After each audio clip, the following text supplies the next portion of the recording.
സാറിന്റെ പാർട്ടിയെ തിരുത്താനുള്ള ശ്രമങ്ങളെ അവര് നേരത്തെ തന്നെ പുറത്തു കളയേണ്ടത് എന്ന രീതിയിലാണ് വിലയിരുത്തുന്നത്. ആരാ അങ്ങനെ പറഞ്ഞു? സെക്രട്ടേറിയറ്റിൽ ആരാ പറഞ്ഞു? ഒന്നിലധികം അംഗങ്ങൾ അല്ല, ഒന്നരധികം അംഗങ്ങളൊന്നുമില്ല. പത്രത്തിൽ ഒരാൾ പറഞ്ഞതേ ആരാ പറഞ്ഞത്?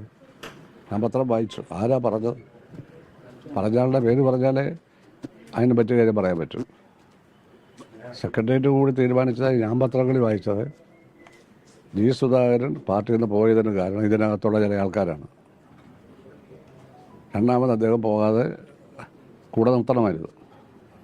ഇത്രയധികം സീറ്റ് നഷ്ടപ്പെട്ടത് അദ്ദേഹം പോയതുകൊണ്ടാണ്. ആ കൂട്ടത്തിൽ ആരോ ഒരാൾ പറഞ്ഞ് നേരത്തെ കളയേണ്ടതായിരുന്നു. അത് ശരിയാ.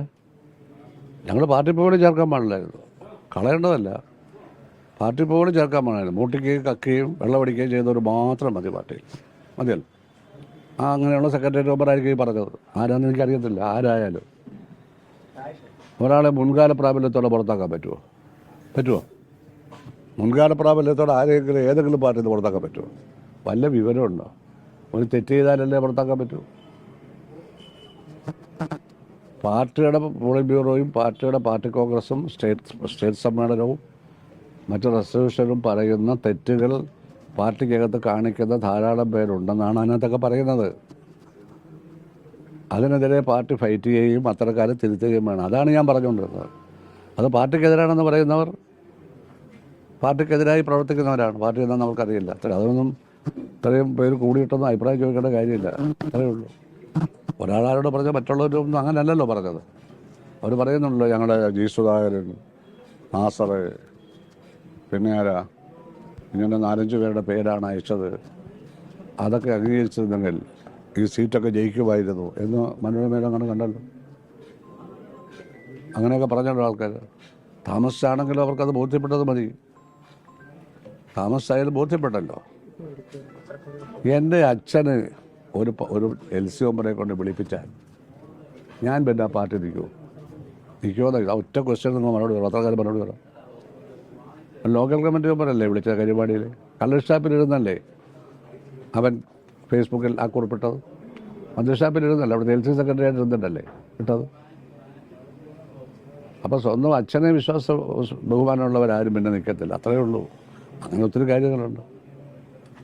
ജി സുധാകരൻ പറഞ്ഞു വെച്ച കുറെ കാര്യങ്ങൾ അത് പൊതുസമൂഹത്തിന് കൂടി മനസ്സിലാകുന്ന രീതിയിലായിരുന്നു. പ്രത്യേകിച്ച് പാർട്ടിയുടെ നിലവിലെ നേതാക്കന്മാർക്ക് സാധാരണക്കാരെ കണ്ട ചിരിക്കാൻ പോലും മടിയാണ് എന്നുള്ള രീതിയിലുള്ള വിമർശനം. അല്ല, അതുകൊണ്ട് ചിരിക്കുക എന്നൊക്കെ പറഞ്ഞാൽ ചിലർ ചിരിക്കത്തില്ല. പക്ഷെ അതുകൊണ്ട് നല്ലവരല്ലെന്ന് പറയാൻ പറ്റില്ല. ഒരുപാട് ചിരിച്ച തോളൊക്കെ ഇടുന്നവരെ സൂക്ഷിക്കാൻ വേണം. രാഷ്ട്രീയക്കാരെ പ്രത്യേകിച്ച് ആത്മാർത്ഥത കുറവായിരിക്കും. അതല്ല എന്താ പോക്കറ്റടിക്കുന്നത്?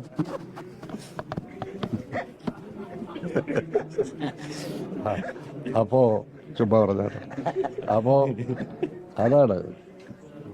ഇതൊന്നും നന്നാവുന്ന ലക്ഷണമല്ല. നന്നാവണമെങ്കിൽ സാധാരണ കഷായം കൊണ്ട് നന്നാവില്ല. അതെങ്ങനെ നന്നാക്കണമെന്ന് പറയേണ്ട കാര്യം ഇനി എനിക്കില്ല. എനിക്ക് ചെയ്യാവുന്ന സേവനമെല്ലാം 63 വർഷം ചെയ്തു. അങ്ങനെ അവിടെ സേവനം നടത്താൻ പറ്റാത്തൊരു അന്തരീക്ഷമാണ്. 4 നൂറ്റാണ്ട് മുമ്പ് മരിച്ചുപോയ എൻ്റെ അച്ഛനെ വരെ ചീത്ത വിളിക്കുകയാണ്. എന്നിട്ട് പറയുകയാണ് ഞങ്ങൾ ഭുവനേശ്വരൻ്റെ ആൾക്കാർ. ഭുവനേശ്വരൻ്റെ അച്ഛനാണ് എൻ്റെ അച്ഛൻ. മനസ്സിലായോ? ഇതൊന്നും നിങ്ങൾക്കാർക്ക് മനസ്സിലായിട്ടില്ല ഇതുവരെ. നിങ്ങൾ ഏതെങ്കിലും മാധ്യമപ്രവർത്തകർ അത് കണ്ടുപിടിച്ച് എഴുതിയോ? ഇല്ലല്ലോ. ചാരുമുട്ടെന്നുള്ളത് എഴുതിയില്ലല്ലോ. ചാരുമുട്ടിലുള്ളവർക്കറിയാമല്ലോ ഭുവനേശ്വരൻ്റെ അനിയനാണെന്ന്. ഭുവനേശ്വരൻ രക്തസാക്ഷിയായത് എങ്ങനെയാണെന്നുള്ളത് എനിക്കറിയാം. ഇവർക്കൊല്ലം അറിയോ? കേസുകാരാണ് കൊന്നോന്നുള്ളത് ശരിയാണ്. പക്ഷെ കൊല്ലാനുള്ള സാഹചര്യം ഉണ്ടാക്കിയതാരാ? ക്ലാസ് മുറിയിൽ കണ്ണിൽ ചങ്ങല കൊണ്ട് അടിച്ചു കെട്ട് അധ്യാപകരുടെ ക്ലാസ് മുറിയിൽ കരഞ്ഞുകൊണ്ടിരുന്ന അവൻ്റെ അടുത്തേക്ക് ഓടിച്ചെന്ന SFIക്കാരല്ലേ. അവർ ജനലിന് വേണ്ടി രക്ഷപ്പെട്ടൊക്കെ പോയില്ലേ അവരെ അവിടെ ഇരുത്തിയിട്ട്? പുറകെ വന്നു മറ്റവർ. ഇവരെയാണ് കണ്ടത്. മനസ്സിലായോ? ഞാൻ ഇപ്പോഴാണ് പറഞ്ഞത്, മുമ്പൊന്നും പറഞ്ഞിട്ടില്ല.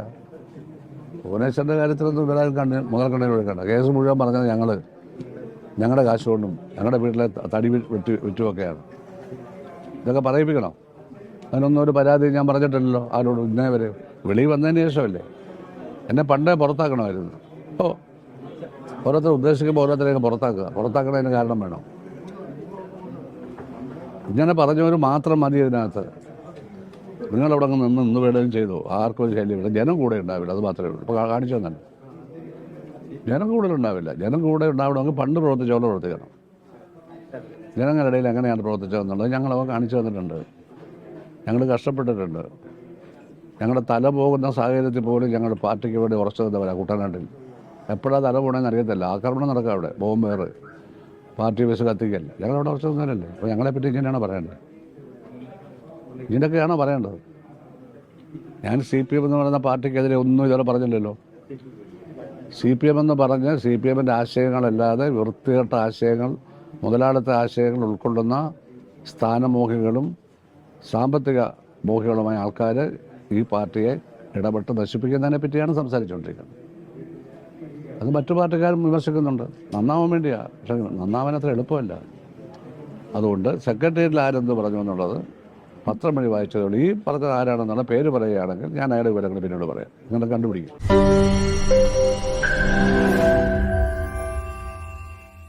ലോകത്തെവിടെയായാലും ഏത് സമയത്തും 24 വാർത്തകളും ഓഗ്മെന്റഡ് റിയാലിറ്റി പാക്കേജുകളും എക്സ്പ്ലെയിനറുകളും വിശദമായി കാണാൻ ഞങ്ങളുടെ യൂട്യൂബ് ചാനൽ നിങ്ങൾക്ക് സബ്സ്ക്രൈബ് ചെയ്യാം.